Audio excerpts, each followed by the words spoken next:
കല്യാണം കഴിഞ്ഞ് ആദ്യ നാളുകളിൽ പ്രത്യേകിച്ച് ഒരു 1.5-2 വർഷത്തിനുള്ളിലൊക്കെ ഭർത്താവിന് എന്നോട് വലിയ സ്നേഹമായിരുന്നു. എനിക്ക് ആവശ്യമുള്ള സാധനങ്ങൾ മേടിച്ചു തരുമായിരുന്നു. സർപ്രൈസ് ഗിഫ്റ്റൊക്കെ ഇടയ്ക്ക് കൊണ്ടുതരും. ഇടയ്ക്ക് ഇഷ്ടമുള്ള സ്ഥലത്ത് യാത്ര കൊണ്ടുപോകും. ഇഷ്ടമുള്ള ഭക്ഷണം മേടിച്ചു തരും.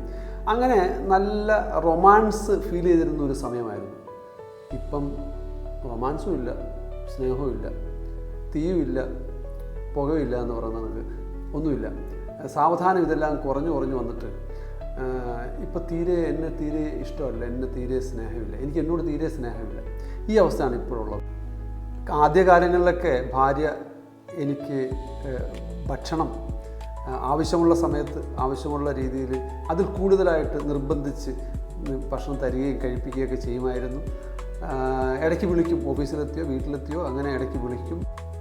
സ്നേഹം നിറഞ്ഞു തുളുമ്പി നിന്ന അന്തരീക്ഷം, അങ്ങനെയുള്ള ഒരു അന്തരീക്ഷം ഒരു 1.5-2 വർഷത്തിന് ശേഷം നോക്കുമ്പം ഇപ്പോൾ വിളിയുമില്ല, അങ്ങനെ വലിയ പ്രശ്നവുമില്ല. ഇടയ്ക്ക് പച്ചക്കറിയുടെ ലിസ്റ്റ് തരും, പലവ്യഞ്ജനത്തിൻ്റെ ലിസ്റ്റ് തരും, സാധനങ്ങൾ മേടിക്കുന്നതിൻ്റെ കാര്യം പറയും, പ്രാരാബ്ധത്തിൻ്റെ കാര്യങ്ങൾ പറയും. അങ്ങനെ കാണുമ്പോൾ ജീവിതത്തിലെ പ്രാരാബ്ധങ്ങളെ പറ്റി മാത്രമാണ് പറയുന്നത്. റൊമാൻസും സ്നേഹവും ഒന്നുമില്ല. ഒരിക്കൽ സ്നേഹിച്ചിരുന്നവർ, ഇപ്പോൾ സ്നേഹിക്കുന്നവർ, നാളുകളിൽ വീണ്ടും സ്നേഹിക്കാൻ ആഗ്രഹിക്കുന്നവർ, ഈ കാറ്റഗറിയിൽ വരുന്ന ആളാണോ നിങ്ങൾ?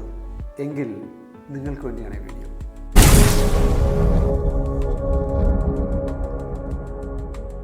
ജീവിതത്തിൽ എല്ലാവരും ആഗ്രഹിക്കുന്ന, എല്ലാവരും ഇഷ്ടപ്പെടുന്ന ഒരു പീരീഡാണ് ഹണിമൂൺ ഫേസ്, ഹണിമൂൺ സമയം.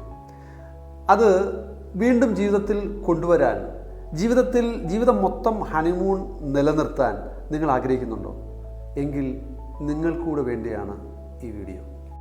ഇരുഹൃദയങ്ങളിലൊന്നായി വീശി നവ്യ സുഗന്ധങ്ങൾ, ഇഷ്ടവസന്ത തടങ്ങളിൽ എത്തി നയനയന്നങ്ങൾ,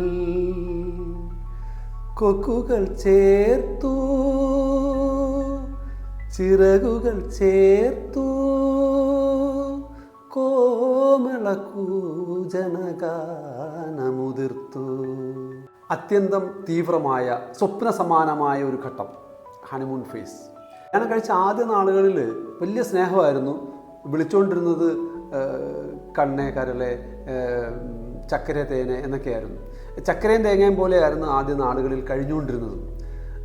പിന്നീട് വന്നപ്പം വിളിയുടെ നേച്ചറും വിളിയുടെ രീതിയൊക്കെ അങ്ങ് മാറി. ഇപ്പോൾ വിളിക്കുന്നത് ഡിക്ഷണറി ഇല്ലാത്ത വാക്കുകളും പിന്നെ ചുരുളി സിനിമയിലെ ഡയലോഗുകളൊക്കെയാണ് ഇപ്പോൾ വിളിക്കുന്നത്. സോ അങ്ങനെ മാറി മറിഞ്ഞു വരികയാണ് ജീവിതത്തിലെ രീതികൾ. ചില ദമ്പതികളിൽ കണ്ടുവരുന്ന പ്രവണത, വിവാഹത്തിൻ്റെ ആദ്യ നാളുകളിൽ വായ്നാറ്റമോ ദുർഗന്ധമോ ശരീര ദുർഗന്ധമോ ഒന്നും ഒരു പ്രശ്നമല്ല. അത് ശരിക്കും അത് അവർ ആസ്വദിക്കുകയാണ് ചെയ്യുന്നത്. പക്ഷേ ഒരു 6 മാസമൊക്കെ കഴിഞ്ഞ്, 1 വർഷമൊക്കെ കഴിഞ്ഞ് കഴിയുമ്പം കണ്ടമാനം വായ്നാറ്റം അനുഭവപ്പെടുന്നു, അല്ലെങ്കിൽ ശരീര ദുർഗന്ധം അനുഭവപ്പെടുന്നു. നേരത്തെ ഇഷ്ടപ്പെടുന്ന പലതും ഇഷ്ടപ്പെടാതിരിക്കുക, നേരത്തെ ആസ്വദിച്ചിരുന്ന പലതും ആസ്വദിക്കപ്പെടാതിരിക്കുക എന്ന അവസ്ഥ ആ രീതിയിലേക്ക് മാറുന്നു. എന്തായിരിക്കും ഇതിൻ്റെ കാരണം?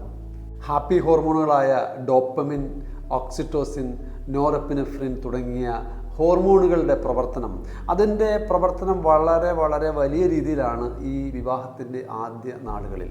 അതിൻ്റെ പ്രവർത്തനം സാവധാനം കുറഞ്ഞു വരുന്നതനുസരിച്ച് ഈ പറയുന്ന വായ്നാറ്റവും ശാരീരിക ദുർഗന്ധവും ഒക്കെ അനുഭവപ്പെടുന്നുണ്ട്. ഇതാണ് ഇതിൻ്റെ പിന്നിലെ യഥാർത്ഥ കാര്യം.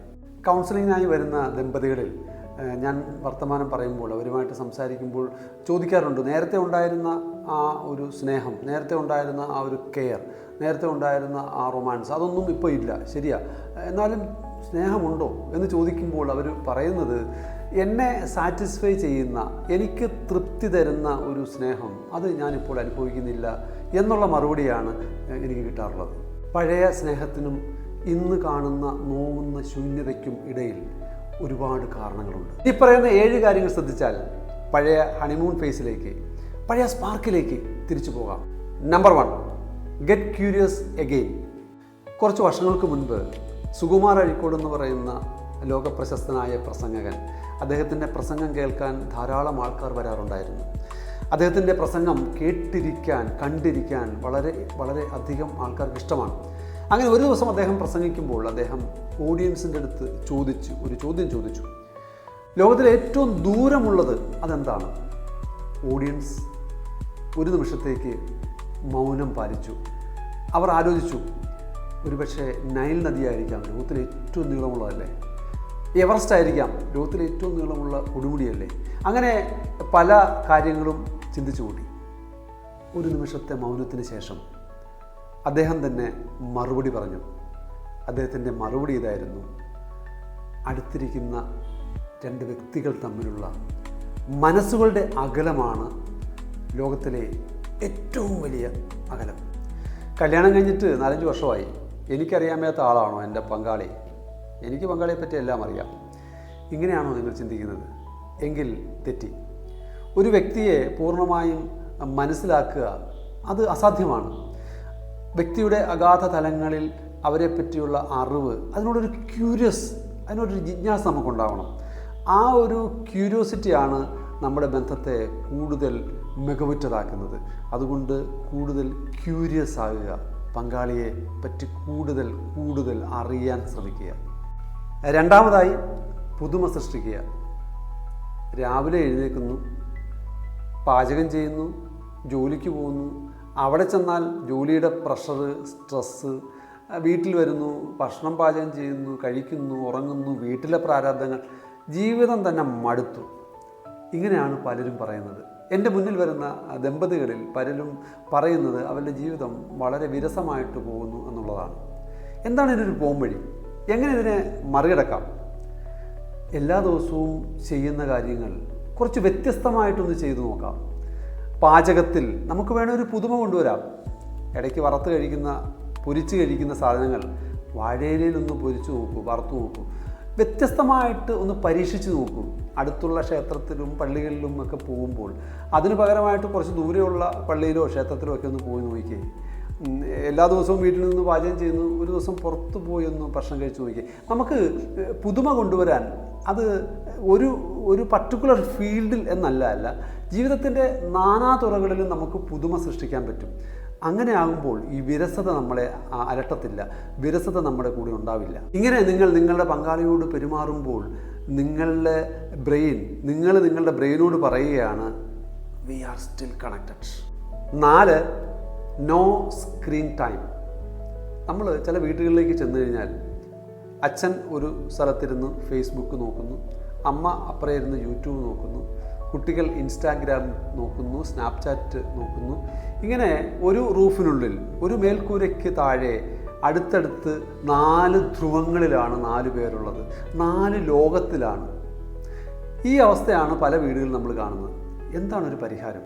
ദമ്പതിമാർ ഒരു അരമണിക്കൂറെങ്കിലും സ്ക്രീൻ ഫ്രീ സോൺ ആക്കുക.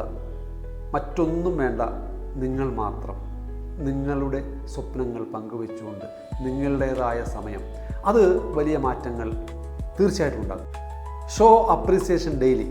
5ാമത്തെ പോയിന്റ്, ഭാര്യ വളരെ സ്വാദിഷ്ടമായ ഭക്ഷണം ഉണ്ടാക്കാൻ താല്പര്യമുള്ള ആളാണ്. എല്ലാ ദിവസവും നല്ല ഭക്ഷണം ഉണ്ടാക്കി ഭർത്താവിന് കൊടുക്കാറുണ്ട്.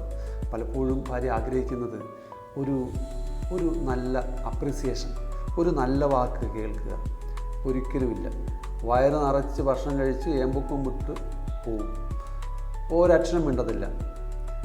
ഇങ്ങനെയാണ് പല വീടുകളിലെയും അവസ്ഥ. എന്താണൊരു പരിഹാരം? നമുക്ക് കിട്ടുന്ന രുചികരമായ ഭക്ഷണം അതിനൊരു നന്ദി പറയുക, അല്ലെങ്കിൽ അതിനൊരു അപ്രീസിയേഷൻ കൊടുക്കുക. ആ എഫേർട്ടിനെ നമ്മളൊന്ന് അപ്രീഷിയേറ്റ് ചെയ്യുക. ചെറിയ അപ്രീസിയേഷനാണ്, പക്ഷേ അതിൻ്റെ ഫലം വളരെ വലുതായിരിക്കും. 6, പ്രേമചാബല്യങ്ങൾ തിരിച്ചുകൊണ്ടുവരിക. എന്താ നവലേട്ട ഞാനിപ്പോൾ പറഞ്ഞത്? പ്രേമചാബല്യമോ? പണ്ട് വെളുപ്പിനെ ജനശതാബ്ദിയിൽ കയറി തിരുവനന്തപുരത്തു നിന്നും എറണാകുളത്ത് വന്ന് എന്നെ കാണുമായിരുന്നു. ഇപ്പോൾ വെളുപ്പിനെ വിളിച്ചാൽ പോലും അനങ്ങത്തില്ല, എണീക്കത്തില്ല. പണ്ട് എനിക്ക് ടെക്സ്റ്റ് മെസ്സേജും വാട്സപ്പ് മെസ്സേജും ഒക്കെ അയക്കുമായിരുന്നു, സ്നേഹനിർഭരമായ വാക്കുകൾ കൊണ്ട് പൊതിഞ്ഞ മെസ്സേജുകൾ. ഇപ്പോൾ ഒരു മെസ്സേജും ഇല്ല. പണ്ട് എന്നെ കാണാൻ വരുമ്പോൾ എനിക്ക് പൂവ് തരുമായിരുന്നു, ഇപ്പോൾ ഒന്നുമില്ല. അങ്ങനെ റൊമാൻസും സ്നേഹവുമുള്ള ആ അവസരങ്ങളൊക്കെ തന്നെ തീർന്നു, ഇല്ല. അതൊക്കെ ഒരു ക്ലീഷയായി മാറി. അത് ക്ലീഷയല്ല. സ്നേഹപ്രകടനങ്ങൾ അത് ഇപ്പോഴും ആവശ്യമാണ്, അന്ന് ആവശ്യമായിരുന്നു, ഇനിയും ആവശ്യമാണ്. അത് ജീവിതത്തിൽ എന്നുവരെ ദമ്പതികളായിട്ട് നിങ്ങൾ തുടരുന്നുവോ അത്രയും കാലം ഈ പറയുന്ന പ്രകടനങ്ങൾ, സ്നേഹപ്രകടനങ്ങൾ ആവശ്യമാണ്. ടെക്സ്റ്റ് മെസ്സേജ് അയക്കുന്നതാവട്ടെ, വാട്സപ്പ് മെസ്സേജ് അയക്കുന്നതാവട്ടെ, പൂവ് കൊടുക്കുന്നതാവട്ടെ, എന്തുമായിക്കോട്ടെ, അതെല്ലാം സ്നേഹത്തിൻ്റെ പ്രകടനങ്ങളാണ്. അതൊക്കെ എപ്പോഴും ആവശ്യമാണ്. 7ാമത്തെ point, a better you makes a better us. സ്വയം ഞാൻ എന്നെ സ്നേഹിക്കുന്നില്ലെങ്കിൽ, ഒരാൾക്ക് അയാളോട് സ്നേഹമില്ലെങ്കിൽ എങ്ങനെയാണ് മറ്റുള്ളവരെ സ്നേഹിക്കാൻ പറ്റുക? എൻ്റെ ആരോഗ്യത്തിൽ ഞാൻ ശ്രദ്ധിക്കുന്നില്ല, ഞാൻ എക്സസൈസ് ചെയ്യുന്നില്ല, എൻ്റെ മാനസികാരോഗ്യത്തിൽ ഞാൻ ശ്രദ്ധിക്കുന്നില്ല, എൻ്റെ ആത്മവിശ്വാസം അതിലൊന്നും ഞാൻ കെയർ ചെയ്യുന്നില്ല, പിന്നെ എങ്ങനെയാണ് ശരിയാവുക? സോ ഞാൻ ആദ്യം എന്നെ സ്നേഹിക്കുക, എൻ്റെ വ്യക്തിത്വം അതിനെ മെച്ചപ്പെടുത്താൻ വേണ്ടിയുള്ള കാര്യങ്ങൾ ഞാൻ ചെയ്യുക. അങ്ങനെ വരുമ്പോൾ അത് മറ്റുള്ളവർക്ക് വേണ്ടി മറ്റുള്ളൊരാളെ ശ്രദ്ധിക്കാനും സ്നേഹിക്കാനും ഒക്കെ സാധിക്കും. സോ ആദ്യത്തെ പരിഗണന എനിക്ക് എന്നോട് തന്നെ ആവട്ടെ. റൊമാൻസ് അത് ചുമ്മാ സംഭവിക്കുന്നതല്ല, അതൊരു ബോധപൂർവം സൃഷ്ടിച്ചെടുക്കുന്ന ഒരു താളാത്മകതയാണ്, അതൊരു ഹാബിറ്റാണ്, അതൊരു തിരഞ്ഞെടുപ്പാണ്. ജീവിതത്തിലേക്ക് റൊമാൻസ് തിരിച്ചു കൊണ്ടുവരിക എന്ന് പറയുന്നത് അത് നമ്മൾ ബോധപൂർവം ചെയ്യേണ്ട ഒരു പ്രവൃത്തിയാണ്. പഴയ കാലത്തിലേക്ക് തിരിച്ചു പോവുകയല്ല സംഭവിക്കുന്നത്, നമ്മൾ പുതിയ കാലം സൃഷ്ടിച്ചെടുക്കുകയാണ്, പുതിയ റൊമാൻസ് സൃഷ്ടിച്ചെടുക്കുകയാണ്. ഒരേ വ്യക്തിയെ തന്നെ വീണ്ടും വീണ്ടും വീണ്ടും വീണ്ടും പ്രണയിക്കുക, അതാണ് പുതിയ റൊമാൻസിലേക്ക്, പുതിയ ജീവിതത്തിലേക്ക് നമ്മളെ നയിക്കേണ്ടത്. വീഡിയോ എല്ലാവർക്കും ഇഷ്ടപ്പെട്ടു എന്ന് വിശ്വസിക്കുന്നു. ഇഷ്ടപ്പെട്ടെങ്കിൽ ലൈക്ക് ചെയ്യാനും സബ്സ്ക്രൈബ് ചെയ്യാനും നിങ്ങളുടെ വിലയേറിയ അഭിപ്രായങ്ങൾ കമൻറ്റ് ബോക്സിൽ രേഖപ്പെടുത്താനും മറക്കരുത്. അടുത്ത വീഡിയോയിൽ കാണുന്നവരെ ബൈ ബൈ.